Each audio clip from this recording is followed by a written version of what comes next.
Welcome back to Major Intonio's presentation of History of Chivalry and the Crusades by G.P.R. James.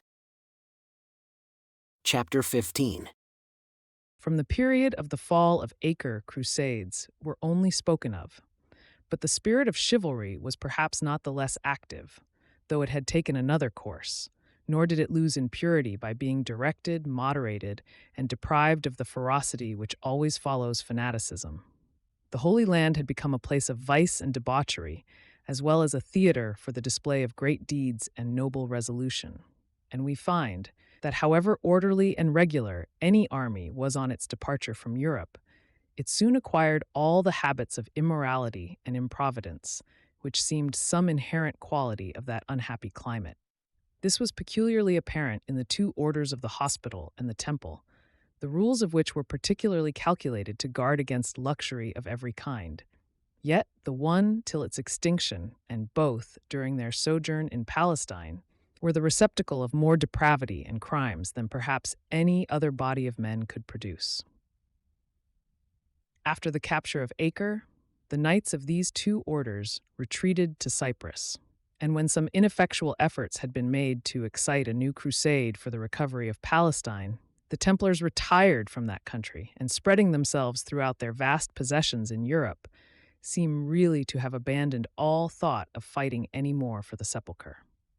With the rest of Europe they spoke of fresh expeditions, it is true, but in the meanwhile they gave themselves up to the luxury, pride, and ambition which, if it was not the real cause of their downfall, at least furnished the excuse.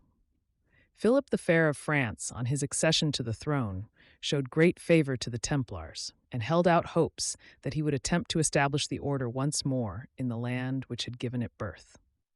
But the Templars were now deeply occupied in the politics of Europe itself. Their haughty Grand Master was almost equal to a king in power, and would fain have made kings his slaves. In the disputes between Philip and Boniface VIII, the Templars took the part of the Pope, and treated the monarch in his own realm with insolent contempt, but they knew not the character of him whose wrath they roused. Philip was at once vindictive and avaricious, and the destruction of the Templars offered the gratification of both passions. He was also calm, bold, cunning, and remorseless, and from the vengeance of such a man it was difficult to escape. The vices of the Templars were notorious, and on these it was easy to graft crimes of a deeper dye. Reports, rumors, accusations circulated rapidly through Europe, and Philip, resolved upon crushing the unhappy order, took care that on the very first vacancy his creature, Bertrand de Got, Archbishop of Bordeaux, should be elevated to the papal throne. Before he suffered the ambitious prelate to be elected, he bound him to grant 5 conditions, 4 of which were explained to him previously, but the 5th was to be kept in secrecy till after his elevation. Bertrand pledged himself to all these terms, and as soon as he had received the Triple Crown, was informed that the last dreadful condition was the destruction of the Order of the Temple. He hesitated, but was forced to consent, and after various stratagems to inveigle all the principal Templars into France, Philip caused them suddenly to be arrested throughout his dominions, and had them arraigned of idolatry, immorality, extortion, and treason, together with crimes whose very name must not soil this page. Mixed with a multitude of charges, both false and absurd, were various others too notorious to be confuted by the body, and many which could be proved against individuals. Several members of the order confessed some of the crimes laid to their charge, and many more were afterward induced to do so by torture. But at a subsequent period of the trial, when the whole of the papal authority was used to give the proceeding the character of a regular legal inquisition, a number of individuals confessed, on the promise of pardon, different offenses, sufficient to justify rigorous punishment against themselves, and to implicate deeply the institution to which they belonged. James de Molay, however, the Grand Master, firmly denied every charge, and defended himself and his brethren with a calm and dignified resolution that nothing could shake. It would be useless as well as painful to dwell upon all the particulars of their trial, where space is not allowed to investigate minutely the facts. It is sufficient to say that the great body of the Templars in France were sentenced to be imprisoned for life, and a multitude were burned at the stake. where they showed that heroic firmness which they had ever evinced in the field of battle. Their large possessions were, of course, confiscated. In Spain, their aid against the Moors was too necessary to permit of similar rigor, and they were generally acquitted in that country. In England, the same persecutions were carried on, but with somewhat of a milder course, and the last blow was put to the whole by a council held at Vienne, which formally dissolved the order and transferred its estates to the Hospitallers. James de Molay and the Grand Prior of France were the last victims, and were publicly burned in Paris for crimes that beyond doubt they did not commit.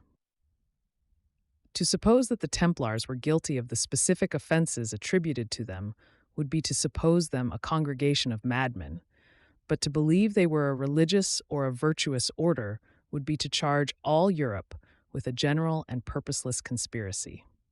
In the meanwhile, the Knights Hospitallers confined themselves to the objects for which they were originally instituted, and that they might always be prepared to fight against the enemies of Christendom, they obtained a cession of the island of Rhodes, from which they expelled the Turks. Here they continued for many years, a stumbling block in the way of Moslem conquest. But at length, the Chancellor of the Order, named Dameral, disappointed of the dignity of Grand Master, in revenge, it is said, invited the Turks to the siege, and gave them the plan of the island with its fortifications. Soliman II instantly led an army against it, but the gallant knights resisted with a determined courage that drove the imperious Sultan almost to madness. He commanded his celebrated general, Mustafa, to be slain with arrows, attributing to him the misfortune of the siege, and at length had begun to withdraw his forces when a more favorable point of attack was discovered, and the knights were ultimately obliged to capitulate. The city of Rhodes was by this time reduced to a mere heap of stones, and at one period of the siege, the Grand Master himself remained 34 days in the trenches, without ever sitting down to food or taking repose, but such as he could gain upon an uncovered mattress at the foot of the wall. So noble a defense well merited an honorable fate. And even after their surrender, the knights were the objects of admiration and praise to all Europe, though Europe had suffered them to fall without aid. The Sultan, before he allowed the order to transfer itself to Candia, which had been stipulated by the treaty, requested to see the Grand Master, and to console him for his loss, he said, "The conquest and the fall of empires are but the sports of fortune." He then strove to win the gallant knight who had so well defended his post to the Ottoman service, holding out to him the most magnificent offers, and showing what little cause he had to remain attached to the Christians, who had abandoned him. But Villiers replied that he thanked him for his generous proposals, yet that he should be unworthy of such a prince's good opinion if he could accept them. Before the Order of St. John could fix upon any determinate plan of proceeding, it was more than once threatened with a complete separation by various divisions in its councils. At length motives, partly political, partly generous, induced the Emperor Charles V to offer the island of Malta to the Hospitallers. This proposal was soon accepted, and after various negotiations the territory was delivered up to the knights, who took full possession on the 26th of October, 1530. 35 years had scarcely passed when the Order of St. John, which was now known by the name of the Order of Malta, was assailed in its new possession by an army composed of 30,000 veteran Turkish soldiers. The news of this armament's approach had long before reached the island, and every preparation had been made to render its efforts ineffectual. The whole of the open country was soon in the hands of the Turks, and they resolved to begin the siege by the attack of a small fort, situated at the end of a tongue of land which separated the two ports. The safety of the island and the order depended upon the castle of St. Elmo, a fact which the Turkish admiral well knew, and the cannonade that he soon opened upon the fortress was tremendous and incessant. The knights who had been thrown into that post soon began to demand succor, but the Grand Master, La Valette, treated their request with indignation, and speedily sent fresh troops to take the place of those whom fear had rendered weak. A noble emulation reigned among the Hospitallers, and they contended only which should fly to the perilous service. A sortie was made from the fort, and the Turks were driven back from their position, but the forces of the Moslems were soon increased by the arrival of the famous Dragut, and the succor which the Viceroy of Sicily had promised to the knights did not appear.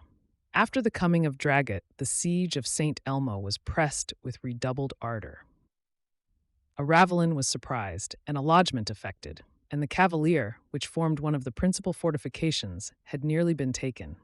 Day after day, night after night, new efforts were made on either part, and the cannon of the Turks never ceased to play upon the walls of the fort, while at the same time the ravelin which they had captured was gradually raised till it overtopped the parapet. The whole of the outer defenses were now exposed. The garrison could only advance by means of trenches and a subterranean approach, and to cut off even these communications with the parapet, the Pacha threw across a bridge from the ravelin, covering it with earth to defend it from fire. After this, the mine and the sap both went on at once, but the hardness of the rock was in favor of the besieged, and by a sortie the bridge was burnt. In a wonderfully short time it was reconstructed, and the terrible fire from the Turkish lines not only swept away hundreds of the besieged, but ruined the defenses and dismounted the artillery. In this state, the knights sent a messenger to the Grand Master, representing their situation, showing that the recruits they received only drained the garrison of the town, without protracting the resistance of a place that could stand no longer, and threatening to cut their way through the enemy, if boats did not come to take them off. La Valette knew too well their situation, but he knew also that if St. Elmo were abandoned, the Viceroy of Sicily would never sail to the relief of Malta, and he sent 3 commissioners to examine the state of the fort and to persuade the garrison to hold out to the last. 2 of these officers saw that the place was truly untenable, but the third declared it might still be maintained, and on his return offered to throw himself into it with what volunteers he could raise. La Valette instantly accepted the proposal and wrote a cold and bitter note to the refractory knights in St. Elmo, telling them that others were willing to take their place. "Come back, my brethren," he said. "You will be here more in safety, and on our part we shall feel more tranquil concerning the defense of St. Elmo, on the preservation of which depends the safety of the island and of the order." Shame rose in the bosom of the knights, and mortified at the very idea of having proposed to yield a place that others were willing to maintain, they now sent to implore permission to stay. La Valette well knew from the first that such would be their conduct, but before granting their request, he replied that he ever preferred new troops who were obedient to veterans who took upon themselves to resist the will of their commanders, and it was only on the most humble apologies and entreaties that he allowed them, as a favor, to remain in the post of peril. From the 17th of June to the 14th of July, this little fort had held out against all the efforts of the Turkish army, whose loss had been already immense. Enraged at so obstinate a resistance, the Pacha now determined to attack the rock on which it stood with all his forces, and the Grand Master, perceiving the design by the Turkish movements, took care to send full supplies to the garrison. Among other things thus received were a number of hoops covered with tow and imbued with every sort of inflammable matter. For the 2 days preceding the assault, the cannon of the Turkish fleet and camp kept up an incessant fire upon the place, which left not a vestige of the fortifications above the surface of the rock. On the 3rd morning, the Turks rushed over the fosse which they had nearly filled, and at the given signal mounted to storm. The walls of the place were gone, but a living wall of veteran soldiers presented itself, each knight being supported by 3 inferior men. With dauntless valor, the Turks threw themselves upon the pikes that opposed them, and after the lances had been shivered and the swords broken, they were seen struggling with their adversaries and striving to end the contest with the dagger. A terrible fire of musketry and artillery was kept up, and the Christians, on their part, hurled down upon the swarms of Turks that rushed in unceasing multitudes from below the flaming hoops, which sometimes linking 2 or 3 of the enemy together, set fire to the light and floating dresses of the east, and enveloped many in a horrible death. Still, however, the Turks rushed on, thousands after thousands, and still the gallant little band of Christians repelled all their efforts and maintained possession of the height. From the walls of the town and from the castle of St. Angelo, the dreadful struggle for St. Elmo was clearly beheld, and the Christian people and the knights, watching the wavering current of the fight, felt perhaps more painfully all the anxious horror of the scene than those whose whole thoughts and feelings were occupied in the actual combat. La Valette himself stood on the walls of St. Angelo, not spending his time in useless anticipations, but scanning eagerly every motion of the enemy, and turning the artillery of the fortress in that direction where it might prove of the most immediate benefit.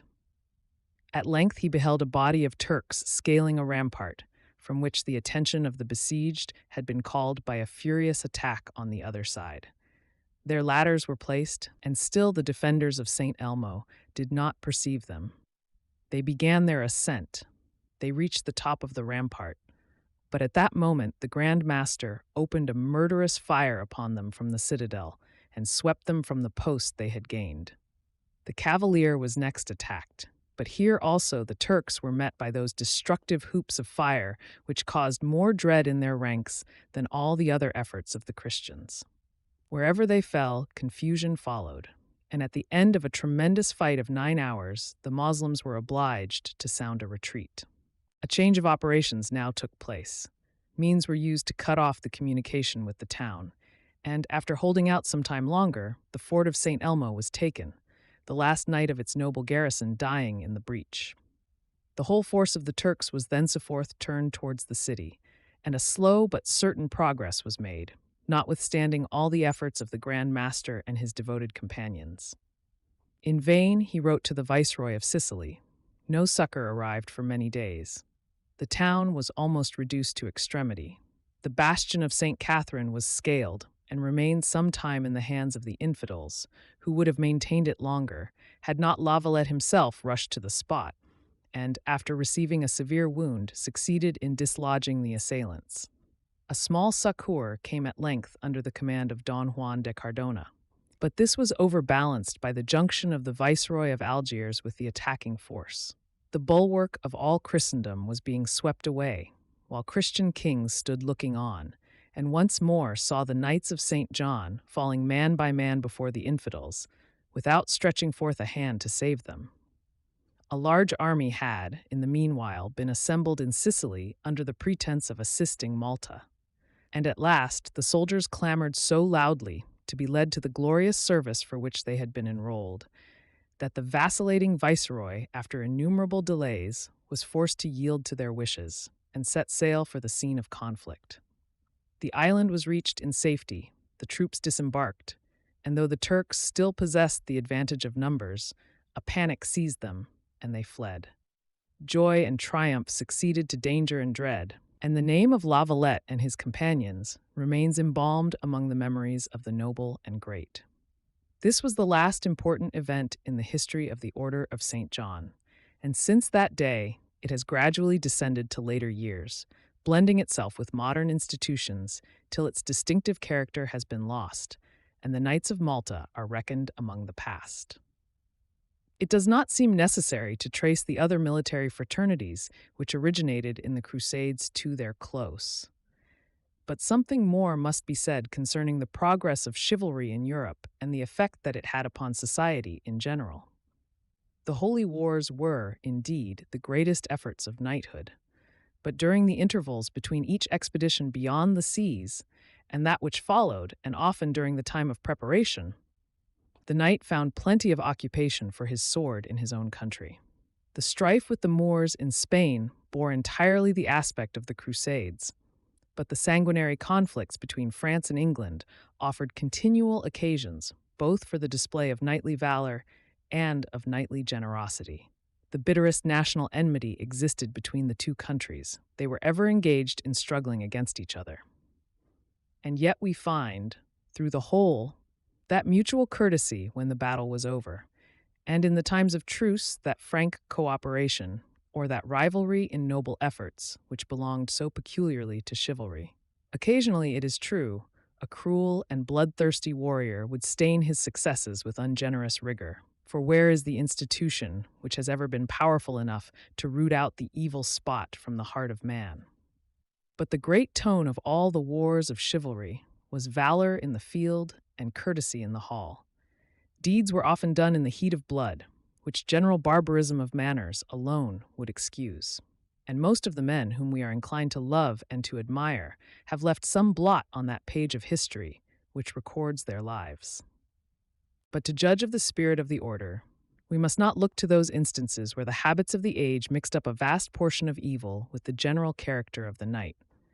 But we must turn our eyes upon those splendid examples where chivalrous feeling reached its height, did away all the savage cruelty of the time, and raised human actions almost to sublimity. Remarking these instances, and seeing what the spirit of chivalry could produce in its perfection, we may judge what the society of that day would have been without it. We may trace truly the effect it had in civilizing the world, and we may comprehend the noble legacy it left to after years. Had chivalry not existed, all the vices which we behold in that period of the world's history would have been immensely increased, for there would have been no counteracting incitement. The immorality of those times would have been 1,000 degrees more gross, for passion would have wanted the only principle of refinement. The ferocity of the brave would have shown itself in darker scenes of bloodshed, for no courtesy would have tempered it with gentleness. Even religion would have longer remained obscured, for the measures taken to darken it by those whose interest it was to make it a means of rule would have been but faintly opposed, had not chivalry, by softening the manners of the age and promoting general communication between man and man, gradually done away darkness and admitted light. Because knights were superstitious, it has been supposed that superstition was a part of knighthood, but this was not at all the case. The gross errors grafted by the Roman Church on the pure doctrine of salvation often taught the knight cruelty and disgraced chivalry by making it the means of persecution. But the tendency of the order itself was to purify and refine, and the civilization thereby given to the world in general ultimately produced its effect in doing away superstition. The libertinism of society in the Middle Ages has also been wrongly attributed to knighthood, and thus the most beneficial institutions are too often confounded with the vices that spring up around them. That the fundamental doctrine of chivalry, if I may so express myself, was decidedly opposed to every infraction of morality is susceptible of proof. In all authors who have collected the precepts of chivalry, we find sobriety and continence enjoined as among the first duties of a knight, and female chastity was so particularly esteemed, that we are told by the Chevalier de la Tour, if a lady of doubtful virtue presented herself in company with the good, whatever were her rank, the knights would cause her to give place to those of unsullied fame. From everything that I can read or hear, I am inclined to believe that the virtues of the knights of old arose in the order of chivalry alone, and that their faults belong to the age in which they lived. In common with all human institutions, chivalry presents a new aspect in every page of the book of history. Sometimes it is severe and stern, sometimes light and gay, but the qualities of valor, courtesy, and enthusiasm shine out at every period of its existence. At the Battle of Crecy, Edward the Black Prince, then 14 years of age, fought for his knightly spurs, and his father, King Edward III, from a mound near the mill, beheld his gallant son surrounded on every side by enemies. The companions of the young hero sent to the king for succor, alleging the dangerous situation of the Prince of Wales, on which Edward demanded, "Is he dead or overthrown, or so wounded that he cannot continue to fight?" And on being informed that his son still lived, he added, "Return to him and to those who sent you, and tell them, whatever happens, to seek no aid from me so long as my son be in life. Further say that I command them to let the boy well win his spurs, for please God, the day shall be his, and the honor shall rest with him." In this instance, Edward required no more from his child than he was willing in his own person to endure. No one ever evinced more chivalrous courage than that monarch himself, and in the skirmish under the walls of Calais, he fought hand to hand with the famous de Ribeaumont, who brought him twice upon his knee, but was at length vanquished by the king. After the battle, Edward entertained his prisoners in the town, and when supper was concluded, the victorious monarch approached his adversary, took the chaplet of rich pearls from his own brow, placed it on the head of de Beaumont, and said, "Sir Eustace, I give this wreath to you, as the best of this day's combatants, and I beg you to wear it a year for my love. I know that you are gay and gallant, and willingly find yourselves where ladies are. Tell them then, wherever you may be, that I gave you this token, and moreover, I free you from your prison. Go tomorrow, if it please you." Such was the character of knighthood, and whether we read anecdotes like the above, or trace in the rolls of history the feats of an Edward the Black Prince, of a Du Guesclin, of a Talbot, a Henry, or a Bayard, we find the same spirit, varied indeed according to the mind of the individual, but raising all his virtues to the highest pitch of perfection, and restraining all his faults as much as human errors can be restrained. It would be endless to detail all those marvels which chivalry at various times effected, nor have I space to dwell upon Crécy, or Poitiers, or Agincourt. With respect to those great battles, where England was so eminently triumphant, it is sufficient to point out the extraordinary fact that though the glory rested with the British, no disgrace attached to their enemies. Each knight in the French armies did everything that personal valor could do to win the field, and the honor to England consists not so much in having conquered as in having conquered such opponents. For long, however, it appears that the French commanders were inferior to the English in skill, and that their forces were destitute of that unity which alone secures success.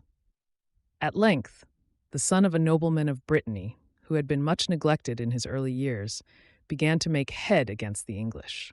From his infancy, Bertrand du Guesclin had shown the most persevering passion for arms, which had been always repressed, till at a tournament from the neighborhood of which he had been purposely sent away, he appeared in disguise, defeated all that encountered him, and was only discovered by refusing to meet his own father.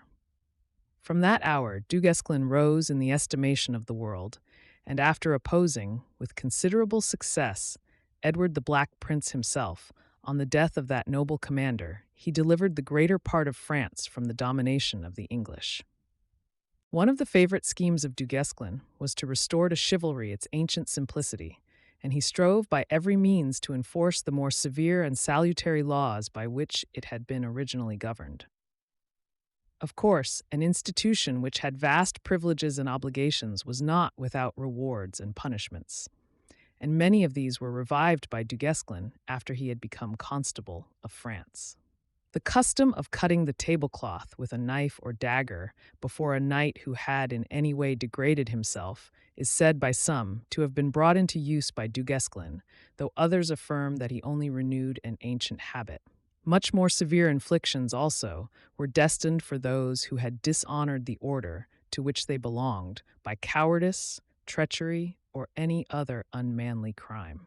The criminal, condemned to be stripped of his knighthood, was placed upon a scaffold in the sight of the populace, while his armor was broken to pieces before his face. His shield reversed, with the coat of arms effaced, was dragged through the dirt, while the heralds proclaimed aloud his crime and his sentence. The king-at-arms then thrice demanded his name, and at each time, when the pursuivant replied, the king added, "A faithless and disloyal traitor." A basin of hot water was poured upon the culprit's head to wash away the very memory of his knighthood, and being drawn on a hurdle to the church, he was covered with a pall, while the funeral prayers were pronounced over him, as one dead to honor and to fame. Notwithstanding every means taken to uphold it, chivalry gradually declined from the beginning of the 14th century. In England, the long civil wars between the houses of York and Lancaster called into action 1,000 principles opposed to knightly courtesy and generosity. Many flashes of the chivalrous spirit blazed up from time to time, it is true, but the general character of those contentions was base and interested treachery on all parts. The mean and avaricious spirit which seized upon Henry VII in his latter years, of course, had its effect on his court and country. And the infamous extortions of his creatures, Empson and Dudley, the ruin which they brought upon many of the nobility, and the disgust and terror which their tyranny spread through the land, served to check all those pageants and exercises which kept alive the sinking flame of chivalry. Henry VIII, in the vigor of his youth, made vast efforts to give back to knighthood its ancient splendor, but the spirit had been as much injured as the external form, and though he could renew the one, he could not recall the other. The wavering tyranny of his old age also did more to extinguish the last sparks of knightly feeling than his youth had done to revive the pomp of chivalry. Then came the Reformation, and a new enthusiasm grew up through the land. In Germany, the reign of the Emperor Maximilian was the last in which chivalry can be said to have existed. Charles V reduced all things to calculation, and though the name of knighthood remained, it soon became nothing but a sound. The land which had given birth to the institution cherished it long, and there its efforts were continually reawakened even in its decline. During the unhappy reign of Charles VI, France, torn by factions, each struggling for the scepter of the insane monarch, saw chivalry employed for the purposes of ambition alone. While all parties turned their arms against their fellow countrymen, a stranger seized on the power for which they fought, and the English House of Lancaster seated itself on the throne of France. Charles VII succeeded to a heritage of wars, but, apparently reckless from the desperate state of his dominions, he yielded himself wholly to pleasure, without striking a blow for the recovery of his kingdom, till Joan of Arc recalled him to glory and himself. From that moment, chivalry again revived, and no period of French history presents knighthood under a brighter aspect than during the wars of Charles VII. At the same time, however, an institution was founded which soon changed the character of chivalry and in the end reduced it to a name. The inconveniences attached to the knightly mode of warfare were many and striking. Order and discipline were out of the question, and though courage did much, Charles VII saw that courage well directed would do infinitely more. To establish, therefore, a body over which he might have some control, he raised a company of gendarmerie, which soon by its courage and its success drew into its own rank all the great and noble of the kingdom. Thus came a great change over the order. Knights became mere soldiers, and chivalry was used as a machine. Louis XI contributed still more to do away chivalry, by depressing the nobility and founding a standing army of mercenary troops. Charles VIII and Louis XII, by romantic wars in Italy, renewed the fire of the waning institution, and Francis I, the most chivalrous of kings, beheld it blaze up under his reign like the last flash of an expiring flame. He, however, unwittingly aided to extinguish it entirely, and by extending knighthood to civilians, deprived it of its original character.